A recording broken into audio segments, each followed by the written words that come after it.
పోనీ ఈ ఏడాది ఏమైనా కేటాయింపులు చేశాడా, ఏమైనా ఇస్తాడా అని చెప్పి చూస్తే ఈ ఏడాది కూడా ఎగరగొట్టేశాడు.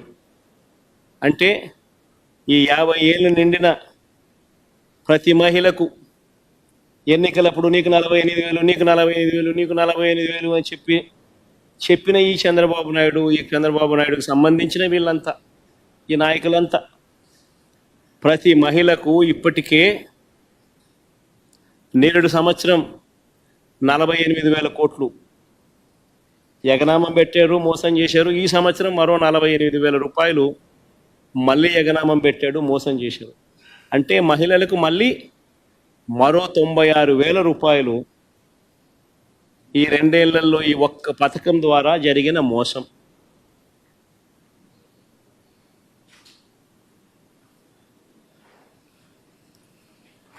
అసలు మొత్తంగా సూపర్ 6లు సూపర్ 7లకు అసలు ఎంత అవుతుంది?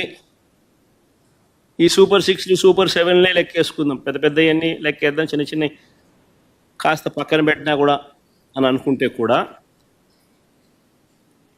కావాల్సింది 79,867 కోట్ల రూపాయలు. ఆడబిడ్డ నిధి 32,400 కోట్లు, అన్నదాత సుఖీభవ 10,712 కోట్లు, నిరుద్యోగ భృతి 7,200 కోట్లు, దీపం పథకానికి 3,900 కోట్లు, ఉచితంగా బస్సుకు మరో 3,000 కోట్లు, తల్లికి వందనానికి మరో 13,000 చిల్లర కోట్లు, 50 ఏళ్ళకే పెన్షన్ అనే పథకానికి మరో 9,600 కోట్లు, మొత్తంగా కలిపి దాదాపుగా 79,867 కోట్లు, అంటే 80,000 కోట్లు కావాలి. మరి ఈ పెద్ద మనిషి నేరేడు బడ్జెట్లో ఎంత కేటాయించాడు అని చెప్పి చూస్తే, నేరేడు బడ్జెట్లో గత ఏడాది 7,282 కోట్లు మాత్రమే కేటాయించారు.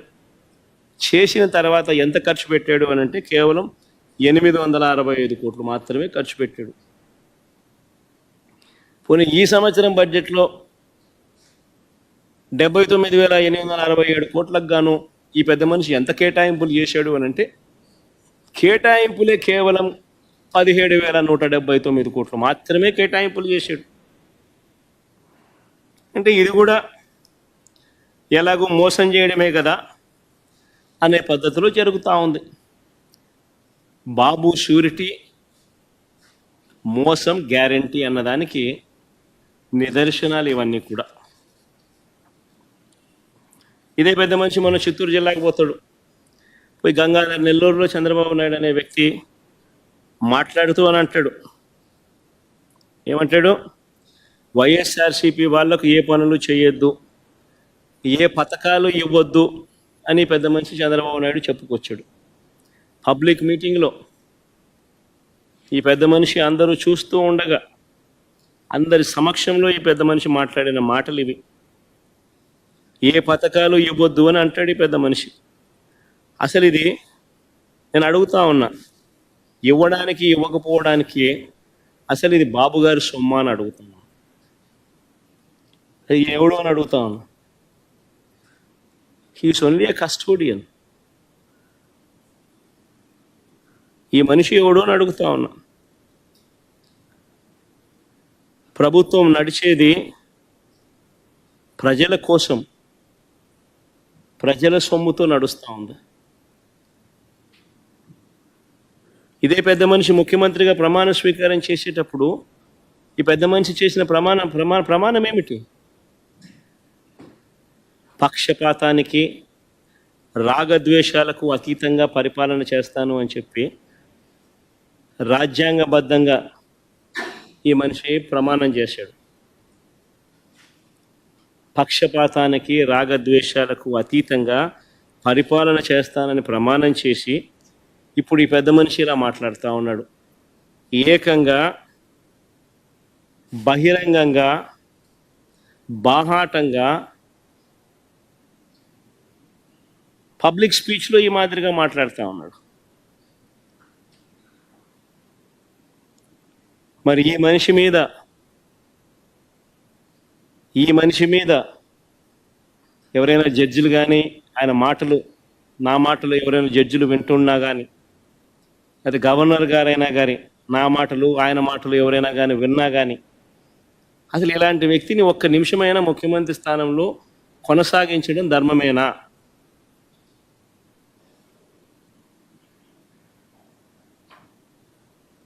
అంటే what kind of message is ఈ సెండింగ్? ఏ రకమైన మాటలు మాట్లాడుతూ ఉన్నాడు ఈ మనిషి? ఇలాంటి వ్యక్తులు ముఖ్యమంత్రులుగా ప్రమాణ స్వీకారం చేసి పరిపాలన చేయడం అన్నది ఏ రాష్ట్రానికైనా శ్రేయస్కరమా?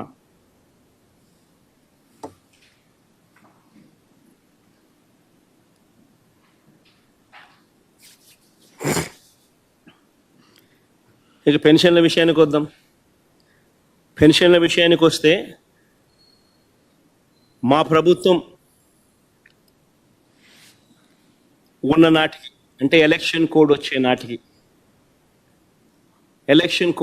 నాటికి మా ప్రభుత్వం ఉన్న నాటికి ఏకంగా 66,34,372 పెన్షన్లు మా హయాంలో మేము ఇస్తా ఉంటే ఈరోజు చంద్రబాబు నాయుడు గారి పాలన వచ్చేసరికి ఏకంగా 62,10,969 పడిపోయి చంద్రబాబు నాయుడు గారి 10 నెలల కాలంలో, చంద్రబాబు నాయుడు గారి పాలనలో 66,34,372 పెన్షన్ల నుంచి ఎలక్షన్ కోడ్ వచ్చే నాటికి ఉన్న పెన్షన్ల దగ్గర నుంచి ఈరోజు చంద్రబాబు నాయుడు ఈ నెల డిస్ట్రిబ్యూట్ చేసిన పెన్షన్లు ఎంత అని చెప్పి చూస్తే 62,10,969 పెన్షన్లకు పడిపోయి, కొత్తగా ఒక్క పెన్షన్ అనేది యాడ్ కాల. ఉన్న పెన్షన్లన్నీ కూడా తగ్గించుకుంటూ పోతా ఉన్నారు. దాదాపుగా కంటికి కనిపిస్తాం, దాదాపుగా 4 లక్షల పెన్షన్లు తగ్గినట్టుగా.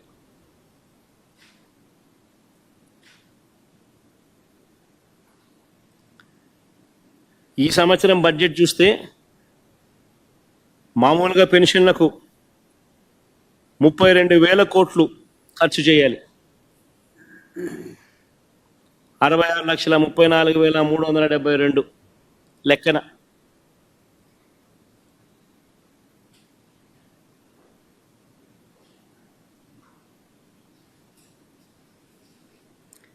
బడ్జెట్ ఈ సంవత్సరం చూస్తే 27,000 కోట్లు.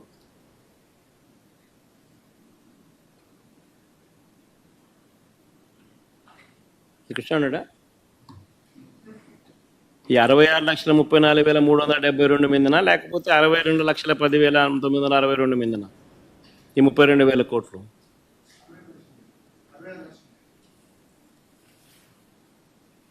$5,000 కోట్లు తగ్గింపు. పెన్షన్లు ఏదైనా పెరగాల్సింది పోయి ప్రతి సంవత్సరం, ఈ సంవత్సరం నుంచి నెక్స్ట్ ఇయర్కు పెరగాల్సింది పోయి బడ్జెట్ అలొకేషన్ తగ్గుదల కనిపిస్తూ ఉంది.